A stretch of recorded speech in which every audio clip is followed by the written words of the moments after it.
കന്യാസ്ത്രീകളുടെ അറസ്റ്റിലെ ഇടപെടലിനെ ചൊല്ലി BJP കേരള ഘടകത്തിൽ ഭിന്നത രൂക്ഷം. ക്രൈസ്തവ നയതന്ത്രം പാളിയെന്ന് കെ സുരേന്ദ്രൻ, MD രമേശ് വിഭാഗങ്ങൾ ദേശീയ നേതൃത്വത്തെ അറിയിക്കും.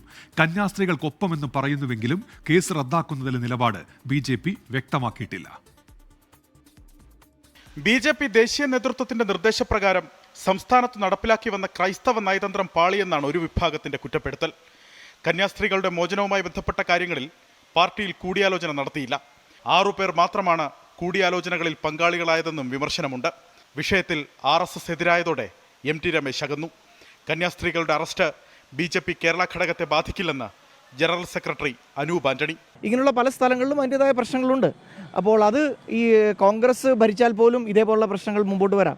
അപ്പോൾ അതിനെ ആ സർക്കാരുകൾ അവരുടെ സ്ട്രാറ്റജി ഉപയോഗിച്ച് അവർ വേണ്ട രീതി ഹാൻഡിൽ ചെയ്യുന്നുണ്ട്. അതിനെക്കുറിച്ച് കേരളത്തിൽ ഇരിക്കുന്ന ഭാരതീയ ജനതാ പാർട്ടി അല്ലെങ്കിൽ കേരളം ഇതിനെക്കുറിച്ച് ചിന്തിക്കേണ്ട കാര്യമില്ല.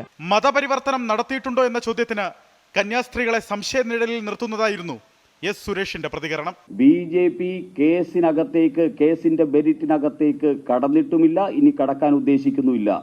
അത് കോടതിയാണ് തീരുമാനിക്കേണ്ടത്. ക്രൈസ്തവ സഭകളുടെ പ്രതിഷേധത്തിൽ SDPI പ്രവർത്തകർ നുഴഞ്ഞുകയറിയെന്ന് vice president Shone George.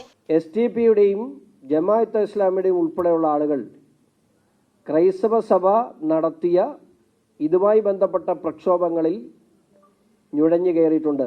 കന്യാസ്ത്രീകളെ arrest ചെയ്ത വിഷയത്തിൽ തൊട്ടതിലെല്ലാം കൈപൊള്ളിയ നിലയിലാണ് സംസ്ഥാന BJP. വിവിധ ബ്യൂറോകൾക്കൊപ്പം അലക്സ് റാം മുഹമ്മദ്, 24, തിരുവനന്തപുരം.